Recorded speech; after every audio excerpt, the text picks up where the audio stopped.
We start with that bone-chilling video of automatic gunfire in the heart of Baton Rouge. I'm gonna send you What's a statement. the stalemate? I'm gonna send you a statement. Can you talk on camera? I'm gonna send you a statement. Statements don't really help your story. Now, city leaders say merging fire and EMS would get rid of redundancies, but some workers that I talked to say they believe this whole move is a money grab.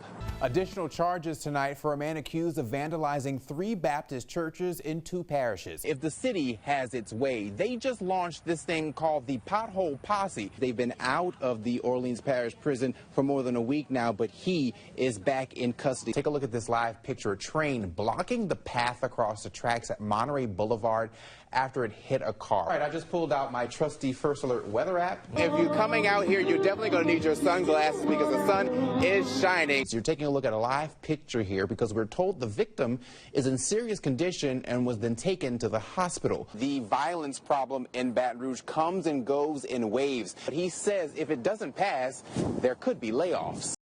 Well, this entire area was filled with students ready to begin their college careers and even have a little fun. But the showstopper came from above, and tonight it's causing and raising some eyebrows.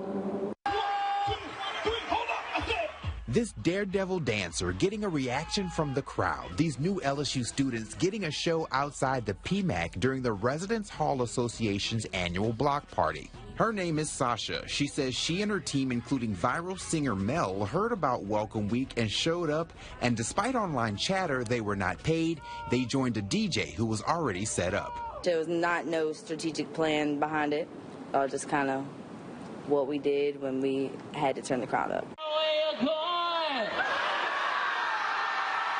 So look, I'm about to come down there and I need y'all to go crazy for the cameras. The crowd went wild. The PMAC turning into a temporary P-Valley. The videos going viral, some even calling the balcony balancing act dangerous.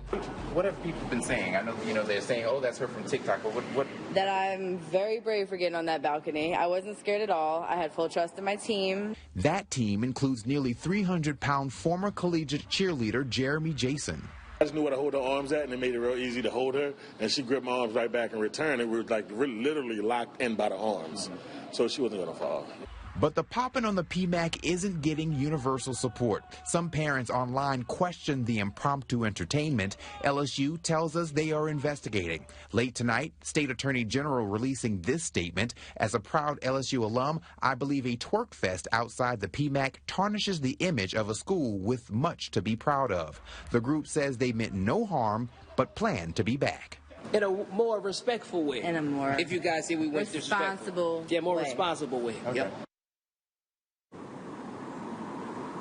Now, many of those students are currently at an event in the Union at this hour. Classes start on Monday. Live at LSU, Deon Guillory, WAFB 9 News. The couple was building a future together, ready to get married. Separate tragedies took them, leaving behind their 4-year-old son. I love them. I'm going to miss both of them. And I'm going to find the strength to go ahead. Holding back tears, the families of Alexis Lee and John J.R. Collins remember the engaged couple's lives cut short. His parents holding hands while we talked about their whirlwind romance. He loved Alexis as well as everybody else who knew her. It was a different feeling.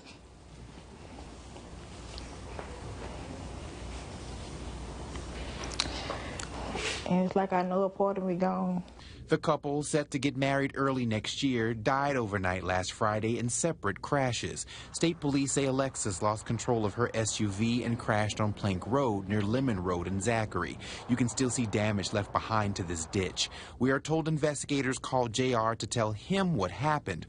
On his way to the crash scene, troopers say he lost control of his car on Plank Road just outside the town of Clinton. He hit this tree, was ejected, and died. They leave behind their 4-year-old little boy, Gabriel. He's just having a little problem comprehending that we can't talk to them, we can't see them, but he understands that they're asleep. Alexis was a recent Southern University grad who taught at East Feliciana STEAM Academy. JR was a truck driver who loved sports cars. The couple just bought a new home. Despite the tragedy, their love lives on through their son. The two families will blend, and we will do whatever it takes to give him a good life.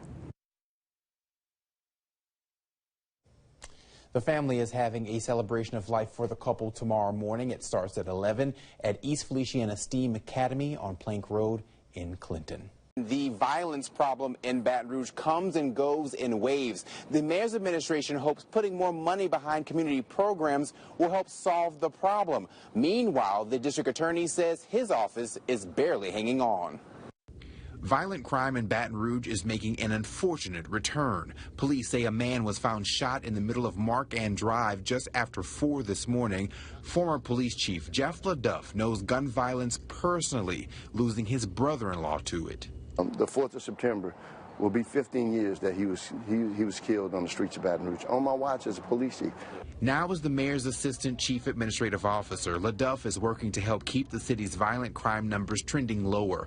It's a tough job. In addition to this morning's shooting, Baton Rouge saw 5 separate shootings, 2 of them deadly, within 9 hours on Sunday. The administration hopes several items on tomorrow's Metro Council agenda will tackle the problem. There's like $3 million in monies that's going to outreach program and the wraparound services. The mayor's office is also asking the Metro Council to amend the budget to give more money to the district attorney's office. It's putting a bandage on a hemorrhage. D.A. Hiller Moore says he's thankful for whatever extra money he can get, but the proposed $825,000 won't go far. All it's going to do is allow me to limp toward the end of the year. Moore cites his tax proposal failing earlier this year, staff losses, and consistent crime as reasons for a growing backlog of cases. City leaders are working to fix the crime problem, but say they need your help. If things are going bad, please let us know. Now, some of those other services also include health and housing. Now, the district attorney says he is probably going to look toward the state for some help to get some more staff in his office to work with that backlog of cases. Live in downtown Baton Rouge, Deon Guillory, WAFB. Additional charges tonight for a man accused of vandalizing 3 Baptist churches in 2 parishes. Good evening and welcome to 9 News at 10. I'm Deon Guillory. Since we first told you about this story at 6 o'clock, the Livingston Parish Sheriff's Office has joined the investigation. Tonight, security video appears to have led to Jimmy Mouton's arrest. Ethan Tuttle joins us now with a message from one of those pastors. Ethan. Baton Rouge police seeking tips tonight to help solve that deadly early morning shooting on Government Street. We're told 19-year-old Roderick Faulkner was killed and another person was hurt. Take a look at this shocking video obtained exclusively by WAFB. It happened around 3 o'clock this morning at the intersection of Government and Foster. Surveillance cameras show a SUV pulling up at the red light. Shortly after, a car next to it fires at least 24 rounds from what we can count.